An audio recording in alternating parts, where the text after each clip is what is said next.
ഓം ശാന്തി 10/8/2024 പ്രഭാതമുരളി. മധുരമായ കുട്ടികളെ, ഇപ്പോൾ നിങ്ങളുടെ എല്ലാ ആശകളും പൂർത്തീകരിക്കപ്പെടുന്നു. ആത്മാക്കൾ സംതൃപ്തരാകുന്നു. ബാബ വന്നിരിക്കുന്നത് നിങ്ങളെ തൃപ്താത്മാക്കളാക്കി മാറ്റാനാണ്. ചോദ്യം: ഇപ്പോൾ നിങ്ങൾ കുട്ടികൾ ഭക്തി ചെയ്യുന്നില്ല, പക്ഷെ തീർച്ചയായും ഭക്തരാണ്. എങ്ങനെ? ഉത്തരം: ഏതുവരെ ദേഹാഭിമാനമുണ്ടോ അതുവരെയും ഭക്തരാണ്. നിങ്ങൾ ജ്ഞാനിയാകുന്നതിനാണ് പഠിച്ചുകൊണ്ടിരിക്കുന്നത്. എപ്പോഴാണോ പരീക്ഷ പാസ്സാകുകയും കർമാതീതമാകുകയും ചെയ്യുന്നത്, അപ്പോൾ സമ്പൂർണ്ണ ജ്ഞാനി എന്ന് പറയുന്നു. പിന്നീട് പഠിക്കേണ്ട ആവശ്യമില്ല. ഓം ശാന്തി. ഭക്തനും ഭഗവാനും രണ്ടും രണ്ടാണ്. കുട്ടിയും അച്ഛനും. ഭക്തർ ധാരാളമുണ്ട്, ഭഗവാൻ ഒന്നേയുള്ളൂ. നിങ്ങൾ കുട്ടികൾക്ക് ഇത് സഹജ കാര്യമായി തോന്നുന്നു. ആത്മാവ് ശരീരത്തിലൂടെ ഭക്തി ചെയ്യുന്നു. എന്തുകൊണ്ട്? ഭഗവാനാകുന്ന അച്ഛനുമായുള്ള മിലനത്തിനായാണ് ആത്മാവ് ശരീരത്തിലിരുന്ന് ഭക്തി ചെയ്യുന്നത്. നിങ്ങൾ ഭക്തർക്ക് ഇപ്പോൾ ഡ്രാമയെക്കുറിച്ചുള്ള വിവേകമുണ്ട്. എപ്പോഴാണോ പൂർണ്ണ ജ്ഞാനികളായി തീരുന്നത്, പിന്നെ ഇവിടെ ഇരിക്കേണ്ട കാര്യമില്ല. സ്കൂളിൽ പഠിച്ച് പരീക്ഷ പാസ്സായി എങ്കിൽ അടുത്ത ക്ലാസ്സിലേക്ക് പോകുന്നു. ഇപ്പോൾ ഭഗവാനാണ് നിങ്ങളെ പഠിപ്പിച്ചുകൊണ്ടിരിക്കുന്നത്. ജ്ഞാനികൾക്ക് പഠിക്കേണ്ട കാര്യമില്ലല്ലോ. ഭക്തരെയാണ് ഭഗവാൻ പഠിപ്പിച്ചുകൊണ്ടിരിക്കുന്നത്. നിങ്ങൾക്കറിയാം, നമ്മൾ ആത്മാക്കൾ ഭക്തി ചെയ്തിരുന്നു. ഇപ്പോൾ ഭക്തിയിൽ നിന്ന് എങ്ങനെ ജ്ഞാനത്തിലേക്ക് പോകാമെന്നാണ് ബാബ പഠിപ്പിച്ചു തരുന്നത്. ഇപ്പോൾ ഭക്തി ചെയ്യുന്നില്ല, പക്ഷെ ദേഹാഭിമാനത്തിലേക്ക് വരുന്നുണ്ടല്ലോ. ഇതും നിങ്ങൾക്കാണ് അറിയുന്നത്. മറ്റുള്ള ഭക്തർ ഭഗവാനെ അറിയുന്നില്ല. ഞങ്ങൾക്ക് അറിയില്ല എന്ന് അവർ സ്വയം പറയുന്നുമുണ്ട്. നമ്പർ 1 ഭക്തനായ ബ്രഹ്മബാബയോടും ബാബ ഇത് തന്നെയാണ് ചോദിക്കുന്നത്. നിങ്ങൾ ഏതൊരു ഭഗവാന്റെ ഭക്തിയാണോ ചെയ്തത്, ആ ഭഗവാനെ അറിയുമോ? വാസ്തവത്തിൽ ഭഗവാൻ ഒരാൾ മാത്രമേയുള്ളൂ. ഇവിടെ അനേകം ഭഗവാന്മാരുണ്ട്. എല്ലാവരും സ്വയം ഭഗവാൻ എന്ന് പറയുന്നു. ഇതിനെയാണ് അജ്ഞാനം എന്ന് പറയുന്നത്. ഭക്തിയിൽ ഘോര അന്ധകാരമാണ്. ഭക്തിമാർഗം തന്നെ അങ്ങനെയാണ്. ഭക്തർ ഇങ്ങനെ പാടാറുണ്ട്: ജ്ഞാനാഞ്ജനം സദ്ഗുരു നൽകി അജ്ഞാന അന്ധകാരം നശിച്ചു. ഗുരുക്കന്മാർക്ക് ജ്ഞാനാഞ്ജനം നൽകാൻ സാധിക്കില്ല. ഗുരുക്കന്മാർ അനേകമുണ്ട്. ഭക്തിയിൽ നാം എന്തെല്ലാമാണ് ചെയ്തിരുന്നത്, ആരെയെല്ലാമാണ് ഓർമ്മിച്ചിരുന്നത്, ആരെ പൂജിച്ചിരുന്നു എന്നൊക്കെ നിങ്ങൾ കുട്ടികൾക്കറിയാം. ഭക്തിയുടെ അന്ധകാരത്തിൽ നിന്നും നിങ്ങളിപ്പോൾ മുക്തമായി. കാരണം നിങ്ങൾ ബാബയെ തിരിച്ചറിഞ്ഞു. ബാബ പരിചയം നൽകി: മധുരമധുരമായ കുട്ടികളെ, നിങ്ങൾ ആത്മാക്കളാണ്. നിങ്ങൾ ഈ ശരീരത്തോടൊപ്പം പാർട്ട് അഭിനയിച്ചുകൊണ്ടിരിക്കുന്നു. നിങ്ങളുടേത് പരിധിയില്ലാത്ത ജ്ഞാനമാണ്. പരിധിയില്ലാത്ത പാർട്ടാണ് അഭിനയിച്ചുകൊണ്ടിരിക്കുന്നത്. ഇപ്പോൾ നിങ്ങൾ പരിധിയിൽ നിന്ന് പരിധിയില്ലാത്തതിലേക്ക് പോയിക്കൊണ്ടിരിക്കുകയാണ്. ഈ ലോകവും വർദ്ധിച്ച് വർദ്ധിച്ച് എത്ര പരിധിയില്ലാത്തതിലേക്കാണ് പോയിക്കൊണ്ടിരിക്കുന്നത്. പിന്നീട് തീർച്ചയായും പരിധിയിലേക്ക് വരുന്നു. പരിധിയിൽ നിന്നും പരിധിയില്ലാത്തതിലേക്കും പരിധിയില്ലാത്തതിൽ നിന്നും പരിധിയുള്ളതിലേക്കും എങ്ങനെ വരുന്നു എന്നതിനെക്കുറിച്ച് ഇപ്പോൾ നിങ്ങൾ കുട്ടികൾക്ക് മനസ്സിലായി. ആത്മാവ് ചെറിയൊരു നക്ഷത്രത്തിന് സമാനമാണ് എന്നത് മാത്രം മനസ്സിലാക്കുന്നുണ്ട്. എന്നിട്ടും വലിയൊരു ശിവലിംഗം ഉണ്ടാക്കുന്നു. കാരണം ചെറിയൊരു ബിന്ദുവിന്റെ പൂജ ചെയ്യാൻ സാധിക്കില്ലല്ലോ. ഭൃകുടി മധ്യത്തിൽ തിളങ്ങുന്ന അത്ഭുത നക്ഷത്രം എന്ന് പറയാറുണ്ട്. അപ്പോൾ ഈ നക്ഷത്രം ഭക്തി എങ്ങനെ ചെയ്യുന്നു? ഭഗവാനെക്കുറിച്ച് ആർക്കും തന്നെ അറിയില്ല. ആത്മാവിനെക്കുറിച്ച് അറിയാം. ആത്മാവ് ഭൃകുടി മധ്യത്തിലാണ് വസിക്കുന്നത് എന്ന് മാത്രം അറിയാം. ആത്മാവ് തന്നെയാണ് ശരീരമെടുത്ത് പാർട്ട് അഭിനയിക്കുന്നതെന്ന ഒരു കാര്യം മാത്രം ബുദ്ധിയിലേക്ക് വരുന്നില്ല. ആദ്യമാദ്യം പൂജ ചെയ്തിരുന്നതും വലിയ വലിയ ശിവലിംഗം ഉണ്ടാക്കിയിരുന്നതുമൊക്കെ നിങ്ങൾ തന്നെയാണ്. രാവണന്റെ ചിത്രവും ഓരോ ദിവസം കൂടുന്തോറും വലുതാക്കിക്കൊണ്ടേ വന്നു. ചെറിയ രൂപത്തിലുള്ള രാവണനെ ഉണ്ടാക്കാൻ സാധിക്കില്ലല്ലോ. രാവണൻ സ്ഥൂലമായ ഒരു വസ്തുവല്ല. പഞ്ചവികാരങ്ങളെയാണ് രാവണൻ എന്ന് പറയുന്നത്. പഞ്ചവികാരങ്ങളുടെയും അഭിവൃദ്ധി ഉണ്ടായിക്കൊണ്ടിരിക്കുന്നു. കാരണം തമോ പ്രധാനത വർദ്ധിക്കുന്നു. മുൻപ് ഇത്രയും ദേഹാഭിമാനം ഉണ്ടായിരുന്നില്ല. പിന്നീടാണ് വർദ്ധിച്ചത്. ആദ്യം ഒന്നിന്റെ മാത്രം പൂജ ചെയ്തു. പിന്നീട് മറ്റുള്ളവരുടെയും പൂജ ചെയ്യാൻ ആരംഭിച്ചു. അങ്ങനെ അഭിവൃദ്ധി പ്രാപിച്ചു വന്നു. ആത്മാവ് തമോ പ്രധാനമായി.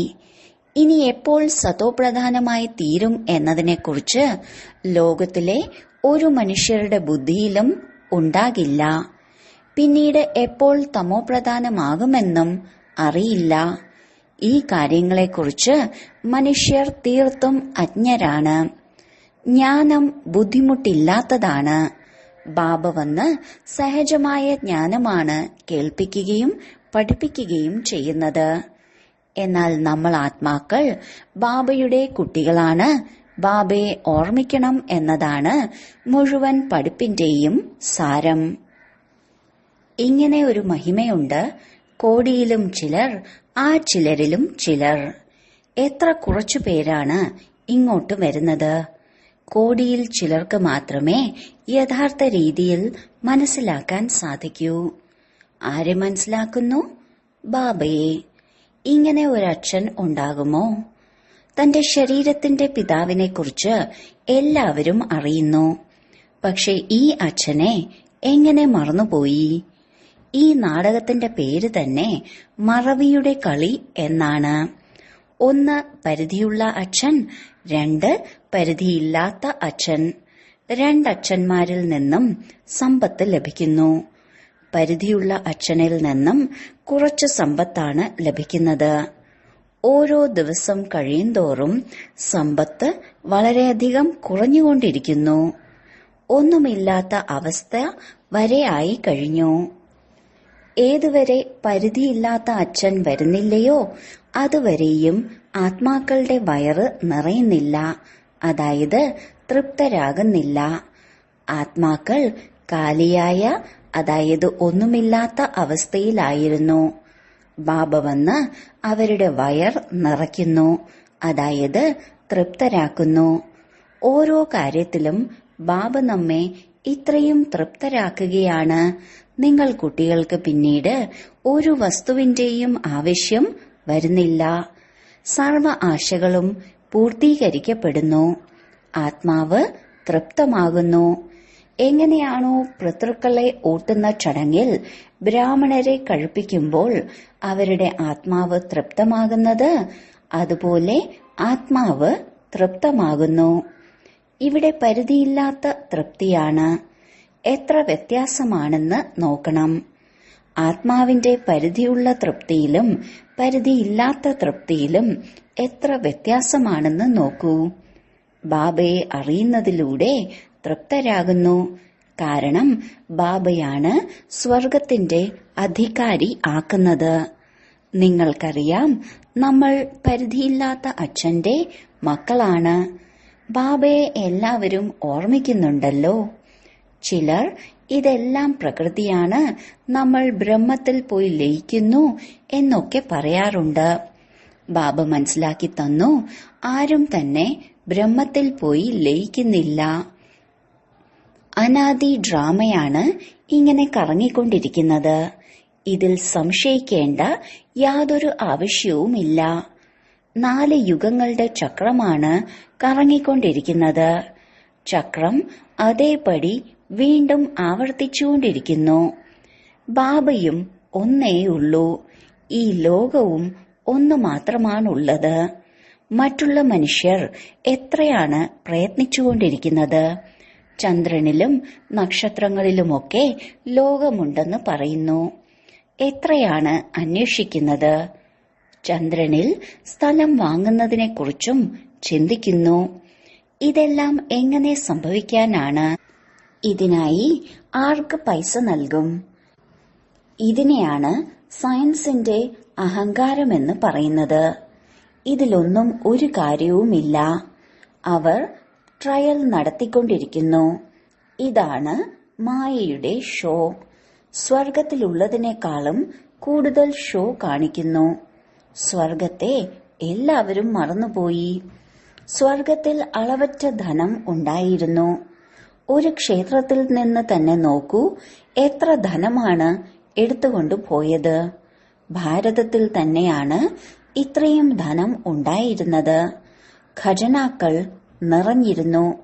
മുഹമ്മദ് ഗസ്നവി വന്ന് എല്ലാം കൊള്ളയടിച്ചു കൊണ്ടുപോയി. പകുതി കൽപ്പം നിങ്ങൾ സമർത്ഥരായി ജീവിച്ചു. മോഷണത്തിന്റെ പേര് പോലും ഉണ്ടായിരുന്നില്ല. രാവണ രാജ്യം ആയിരുന്നില്ല. രാവണ രാജ്യം ആരംഭിച്ചപ്പോൾ തന്നെ മോഷണം, യുദ്ധം എന്നിവയെല്ലാം ആരംഭിച്ചു. രാവണന്റെ പേര് പറയുന്നു എന്ന് മാത്രം. ബാക്കി രാവണൻ എന്നൊരാളില്ല. വികാരങ്ങളുടെ പ്രവേശനത്തെയാണ് രാവണൻ എന്ന് പറയുന്നത്. രാവണനെ പ്രതി മനുഷ്യൻ എന്തെല്ലാമാണ് ചെയ്യുന്നത്, എങ്ങനെയാണ് ആഘോഷിക്കുന്നത്. നിങ്ങളും ദസറ ആഘോഷിച്ചിരുന്നു. രാവണനെ കത്തിക്കുന്നത് കാണാൻ പോകുമായിരുന്നു. എത്ര പൂജകൾ ചെയ്തിരുന്നു. ഏതെങ്കിലും വിശേഷ ദിവസമുണ്ടാകുമ്പോൾ എന്തെല്ലാം ചെയ്തിരുന്നു. ഭക്തിമാർഗം പാവകളി പോലെയാണ്. ഭക്തിമാർഗം എത്ര സമയം ഉണ്ടാകുന്നു എന്നതിനെക്കുറിച്ച് നിങ്ങൾക്ക് അറിയാം. ആരംഭത്തിൽ ഇത്രയ്ക്കും ഭക്തി ഉണ്ടായിരുന്നില്ല. ഇപ്പോൾ അഭിവൃദ്ധി പ്രാപിച്ചു വന്ന് ഇപ്പോഴത്തെ അവസ്ഥ എന്തായി തീർന്നിരിക്കുന്നു എന്ന് നോക്കൂ. ഇത്രയും ചിലവ് ചെയ്ത് ചിത്രങ്ങളും ക്ഷേത്രങ്ങളും നിങ്ങൾ ഉണ്ടാക്കുന്നുണ്ട്. ബാബ എത്ര സ്നേഹത്തോടെയാണ് മനസ്സിലാക്കി തരുന്നത്. ഞാൻ നിങ്ങൾ കുട്ടികൾക്ക് അളവറ്റ ധനം നൽകിയിരുന്നു. അതെല്ലാം എവിടെ കൊണ്ടുപോയി നഷ്ടപ്പെടുത്തി? രാവണ രാജ്യത്തിൽ നിങ്ങൾ എന്തിൽ നിന്നും എന്തായി തീർന്നിരിക്കുന്നു? ഇതൊന്നും ഈശ്വര നിശ്ചയമെന്ന് പറഞ്ഞ് ഇരിക്കേണ്ട കാര്യങ്ങളല്ല. ഇതൊന്നും ഈശ്വര നിശ്ചയമല്ല. മായയാണ് നിങ്ങളെ കൊണ്ട് ഇതെല്ലാം ചെയ്യിപ്പിക്കുന്നത്. ഇപ്പോൾ നിങ്ങൾക്ക് ഈശ്വരനിൽ നിന്നും രാജ്യഭാഗ്യം ലഭിക്കുന്നു. അവിടെ ദുഃഖത്തിന്റെ കാര്യം തന്നെ ഇല്ല. ഈശ്വരന്റെ കാര്യവും ആസുരീയ കാര്യവും തമ്മിൽ എത്ര വ്യത്യാസമാണ് ഉള്ളത്. ഈ വിവേകം ഇപ്പോഴാണ് നിങ്ങൾക്ക് ലഭിക്കുന്നത്. അതും നമ്പർ വൈസ് പുരുഷാർത്ഥമനുസരിച്ച് മാത്രം കിട്ടുന്നു. ആർക്കാണ് ജ്ഞാനത്തിന്റെ ഇഞ്ചക്ഷൻ ഏൽക്കുന്നത് എന്നുള്ളത് മനസ്സിലാക്കാൻ സാധിക്കുന്നു.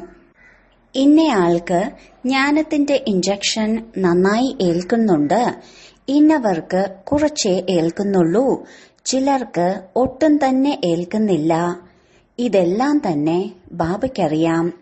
മുഴുവൻ ആധാരവും സേവനത്തിലാണ്. സേവനത്തിലൂടെ ബാബയ്ക്ക് പറയാൻ സാധിക്കും, ഇവർക്ക് ഇഞ്ചക്ഷന്റെ ഫലമുണ്ടായില്ല, തീർത്തും സേവനം ചെയ്യാൻ അറിയുന്നില്ല. ചിലർക്ക് ജ്ഞാനത്തിന്റെ ഇഞ്ചക്ഷൻ നന്നായി ഏൽക്കുന്നുണ്ട്, ചിലർക്ക് ഒട്ടും തന്നെ ഇല്ല എന്നും പറയാറുണ്ട്. ജ്ഞാനാഞ്ജനം സദ്ഗുരു നൽകി അജ്ഞാന അന്ധകാരം നശിച്ചു എന്ന് കേട്ടിട്ടില്ലേ? ജ്ഞാനത്തിന്റെയും സുഖത്തിന്റെയും സാഗരൻ പരമപിതാവായ പരമാത്മാവാണ്. പിന്നീട് പരമാത്മാവിനെ തന്നെ കല്ലിലും മുള്ളിലും ഉണ്ടെന്ന് പറഞ്ഞ് ആക്ഷേപിച്ചു. പരിധിയില്ലാത്ത അച്ഛൻ നമുക്ക് പരിധിയില്ലാത്ത സുഖം നൽകുന്നു എന്ന കാര്യത്തിൽ കുട്ടികൾക്ക് വളരെ നിശ്ചയം ഉണ്ടായിരിക്കണം. പരിധിയില്ലാത്ത അച്ഛൻ എപ്പോഴാണോ വരുന്നത് അപ്പോൾ ഞങ്ങൾ അങ്ങയുടേത് മാത്രമായി തീരും, അങ്ങയുടെ ശ്രീമതം അനുസരിച്ച് നടക്കും എന്ന് പാടാറുണ്ട്. ഭക്തിയിൽ ബാബയെക്കുറിച്ച് അറിയുമായിരുന്നില്ല. ഇപ്പോഴാണ് ഭഗവാന്റെ പാർട്ട് ഉള്ളത്. ഇപ്പോഴാണ് ബാബ പഠിപ്പിക്കുന്നത്. നിങ്ങൾക്കറിയാം, ഈ പഠിപ്പിന്റെ പാർട്ട് വീണ്ടും 5000 വർഷത്തിന് ശേഷവും ഉണ്ടാകും. ബാബ വീണ്ടും 5000 വർഷത്തിന് ശേഷം വരുന്നു. ആത്മാക്കൾ എല്ലാവരും സഹോദരങ്ങളാണ്. ശരീരം ധാരണ ചെയ്ത് പാർട്ട് അഭിനയിക്കുന്നു. മനുഷ്യ സൃഷ്ടിയുടെ അഭിവൃദ്ധിയും ഉണ്ടായിക്കൊണ്ടിരിക്കുന്നു. ആത്മാക്കളുടെ സ്റ്റോക്കും ഉണ്ടായിരിക്കുമല്ലോ.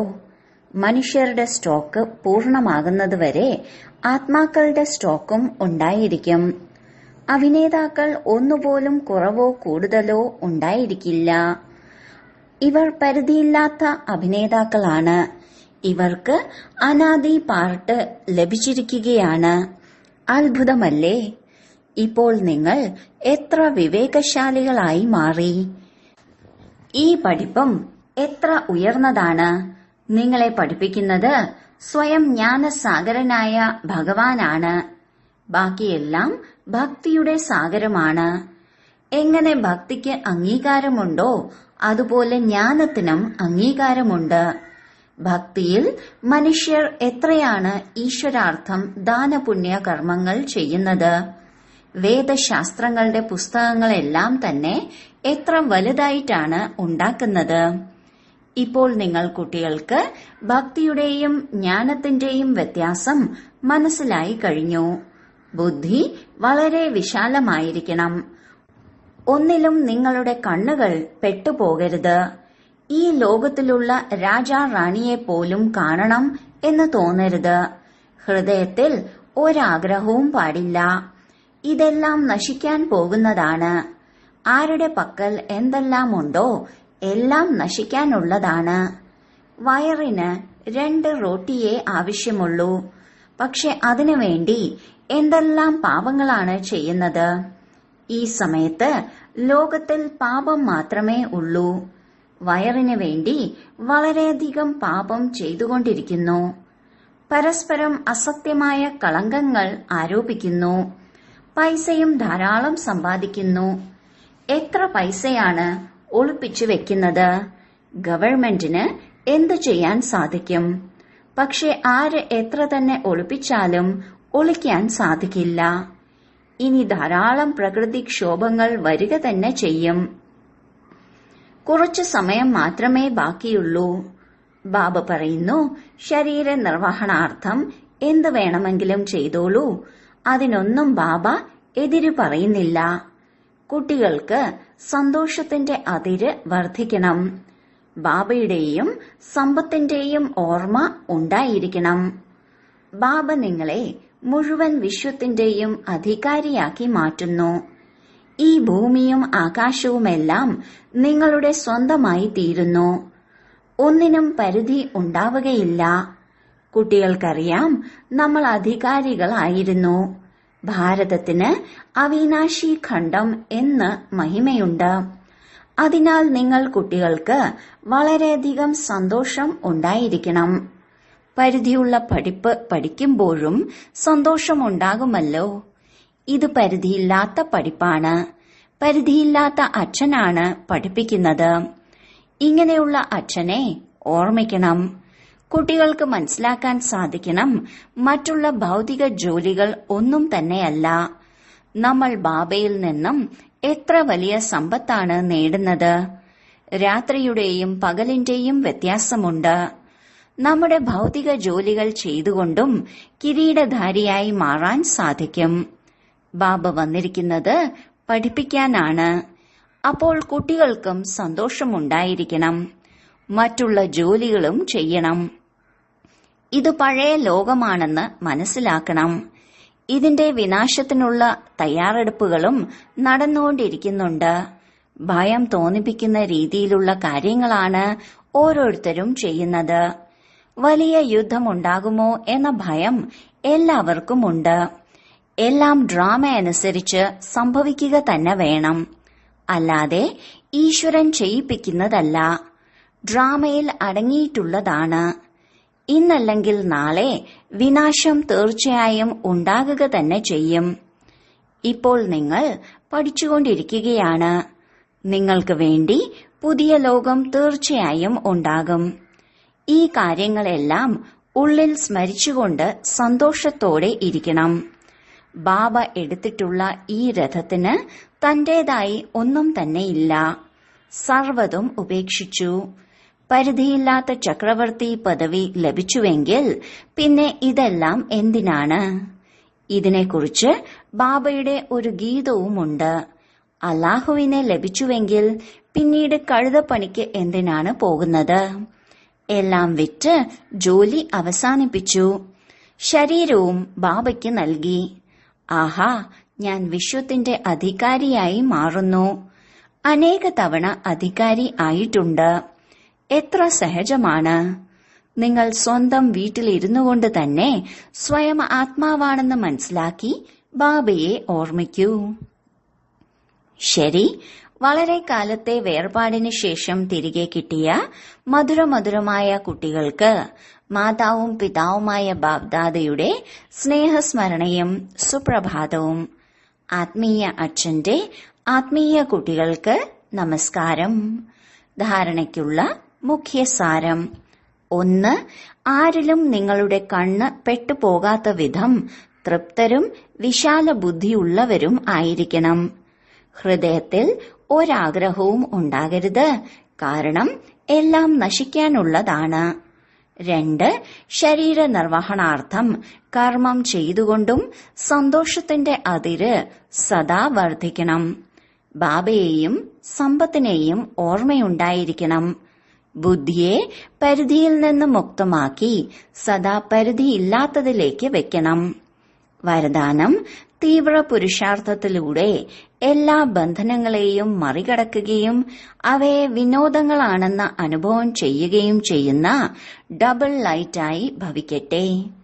ഞാൻ വളരെ സുഖമായി ഇരിക്കുന്നുണ്ട്, പക്ഷേ സംസ്കാരങ്ങളുടെയും വ്യക്തികളുടെയും വായുമണ്ഡലത്തിന്റെയുമൊക്കെ ബന്ധനം എനിക്കുണ്ട് എന്ന് പല കുട്ടികളും പറയാറുണ്ട്. കാരണം എന്താണെങ്കിലും എങ്ങനെയുള്ളതാണെങ്കിലും തീവ്ര പുരുഷാർത്ഥികൾ അവയെല്ലാം നിസ്സാരമായി കണ്ട് മറികടക്കും. അവർ സദാ ഉല്ലാസത്തിന്റെ അനുഭവം ചെയ്യും. ഇങ്ങനെയുള്ള സ്ഥിതിയെയാണ് പറക്കുന്ന കല എന്ന് പറയുന്നത്. ഡബിൾ ലൈറ്റ് ആവുന്നതാണ് പറക്കുന്ന കലയുടെ ലക്ഷണം. ഡബിൾ ലൈറ്റായി ഇരിക്കുന്നവരെ ഒരു തരത്തിലുമുള്ള പ്രശ്നങ്ങൾക്ക് ഇളക്കുവാൻ സാധിക്കുകയില്ല.